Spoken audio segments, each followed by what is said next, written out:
दोस्तों, आज के इस वीडियो में हम आपको इस्लामी तारीख के एक ऐसे महान योद्धा के बारे में बताने वाले हैं जिसने करबला के वाक़ये के बाद यानी कि हजरत इमाम हुसैन की शहादत के बाद इमाम हुसैन के कातिलों को चुन चुन कर मारा था। जी हाँ, हम बात करने वाले हैं मुख्तार अल सकफी के बारे में और आपको बताने वाले हैं कि किस तरह से मुख्तार ने इमाम हुसैन के कातिलों से बदला लिया था।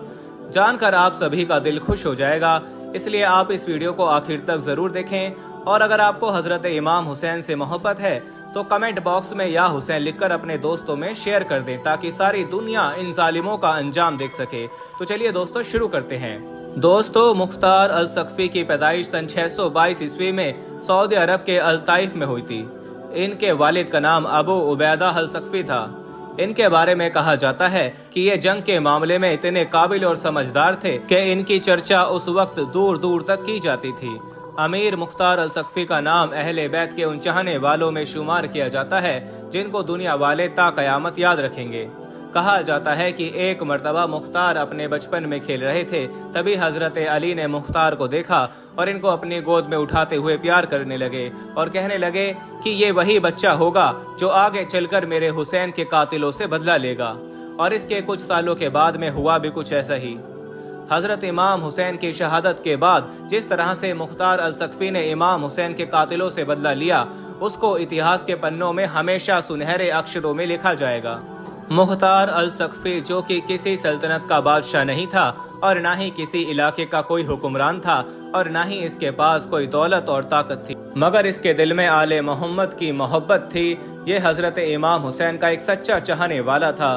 जब मुख्तार अल सकफी को मालूम हुआ कि करबला के मैदान में नवासाए रसूल सल्लल्लाहु अलैहि वसल्लम पर यजीदी सेना ने बहुत जुल्म किया है और इमाम हुसैन का कत्ल कर दिया है, तो मुख्तार बहुत गमजदा हुए और हजरत इमाम हुसैन की हिमायत में खड़े हो गए। दोस्तों, वीडियो में आगे बढ़ने से पहले हम आपको यही बताना चाहते हैं कि शुगर एक ऐसी बीमारी है जो आजकल ज्यादातर लोगों में देखी जा रही है। इसलिए हम आपके लिए अफ्रीका की जड़ी बूटियों से बनी एक ऐसी दवाई लेकर आए हैं जिससे आपकी शुगर की बीमारी बिल्कुल जड़ से खत्म हो जाएगी। मर्दाना कमजोरी और धात के मरीजों के लिए भी हमारे पास बहुत ही कामयाब दवाई मौजूद है, जिसको अगर आप एक बार इस्तेमाल कर लोगे तो इंशाल्लाह अपनी दुआओं में हमेशा याद रखोगे। सिर्फ एक ही महीने ये दवाई खानी होती है। इस नंबर पर एड्रेस व्हाट्सएप करके आप दवाई ऑर्डर कर सकते हैं या फिर आप कॉल करके अपना ऑर्डर लिखवा सकते हैं।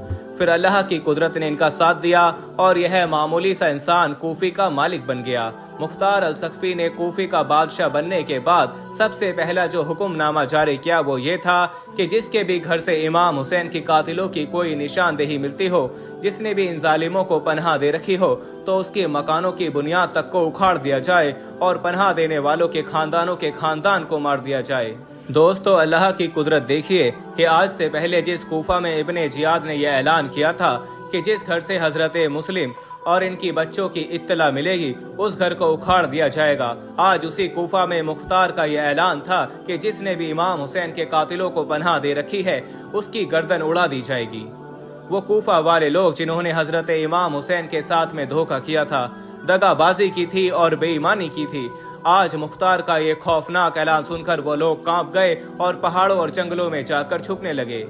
मगर ये लोग शायद इस बात को भूल गए थे कि जब अल्लाह का अजाब किसी पर नाजिल होता है तो बड़े से बड़े बादशाहों के नामो निशान मिट जाते हैं। उसके बाद मुख्तार अल सकफी की फौज ने इमाम हुसैन के कातिलों को हर जगह पर ढूंढना शुरू कर दिया। फिर किसी को जंगल से पकड़कर लाया गया तो किसी को तहखाने से पकड़कर लाया गया और बहुत ही जल्द इमाम हुसैन के कातिलों को मुख्तार अल सकफी के सामने पेश कर दिया गया। सबसे पहले उमर बिन साद की बारी आई। उमर बिन साद को देखकर मुख्तार की आंखों में खून उतर आया और वो गरज कर कहने लगे, ऐ दुनिया के जलील कुत्ते, बता तुझे ऐसी कौन सी सजा दूं जिससे मेरी और मेरे मुसलमान भाइयों की दिलों की वो आग ठंडी हो जाए जिसको तूने इन नापाक हाथों से करबला के मैदान में लगाई थी।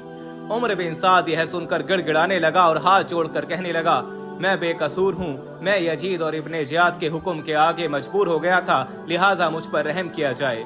इतना सुनते ही मुख्तार अल सकफी भड़क उठे और कहने लगे, ए जालिम, मेरे आका हुसैन कितने बड़े बहादुर थे जिन्होंने अपनी आंखों से तुम्हारे हर जुल्म को देखा था, फिर भी मेरे आका हुसैन ने तुम्हारे आगे रहम की भीख नहीं मांगी। फिर मुख्तार अल सकफी ने हुक्म दिया कि इस जलील इंसान के बेटे को लाया जाए। उसके बाद उमर बिन साद की आंखों के सामने ही उसके बेटे की गर्दन उड़ा दी गई।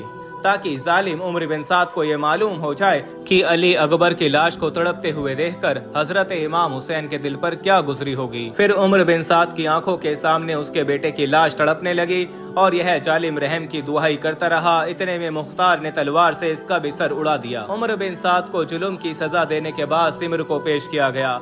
मुख्तार अल सकफी ने सिमर से कहा, क्या तू वही बदबख्त इंसान है जिसने इमाम हुसैन की मुबारक छाती पर चढ़कर खंजर चलाया था? ए जालिम, मेरे सामने तुम्हारे वो नापाक हाथ कर जिनसे तूने खंजर चलाया था। तो यह सुनकर सिमर रोने लगा और गिड़गिड़ा कर कहने लगा, मुझे ऐसा करने के लिए उमर साद ने मजबूर कर दिया था। इतना सुनते ही मुख्तार गरज कर कहने लगा, ए जालिम, तुझे शर्म नहीं आई? फातिमा का लाल मुस्कुरा रहा था और तू उनके गले पर खंजर चला रहा था। सिमर ने फिर रोते हुए कहा कि मैं बहुत प्यासा हूँ, मुझे थोड़ा पानी पिलाया जाए। यह सुनकर मुख्तार ने कहा, ए जलील, ए कुत्ते इंसान, क्या तूने खंजर चलाने से पहले मेरे आका हुसैन को पानी पिलाया था जो आज तुम मुझसे पानी मांग रहा है? फिर सिमर ने अपने दोनों हाथ आगे कर दिए। मुख्तार अल सकफी ने फिर एक जोरदार तलवार मारी और सिमर के दोनों हाथ कट गए और जमीन पर आ गिरे।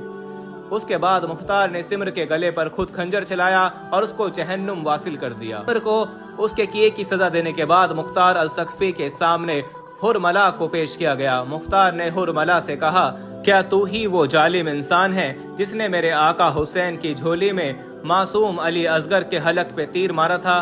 यह सुनकर जालिम हुरमला रोने लगा और गिड़गिड़ा कर रहम की भीख मांगने लगा। फिर मुख्तार ने हुरमला को अपने सामने खड़ा कर लिया और अपनी फौज को हुक्म दिया कि इस पर तीरों की बारिश की जाए। इसके बाद हुरमला पर तीरों की बरसात शुरू हो गई। आखिरी तीर उसके हलक के आर पार हो गई और हुरमला की लाश जमीन पर तड़पने लगी। हुरमला की लाश अभी जमीन पर तड़प ही रही थी कि इतने में मुख्तार के सामने खोली को पेश किया गया। खोली को देखकर मुख्तार का खून खौल उठा, आंखें गुस्से से लाल उठी और गरज कर कहने लगा, क्या तू वही बदबख्त और जालिम इंसान है जिसने मेरे आका हुसैन के सीने पर बर्छा मारा था और फिर इमाम हुसैन के सर मुबारक को नेज़े पर चढ़ाकर इब्ने जियाद के दरबार में कूफा लाया था?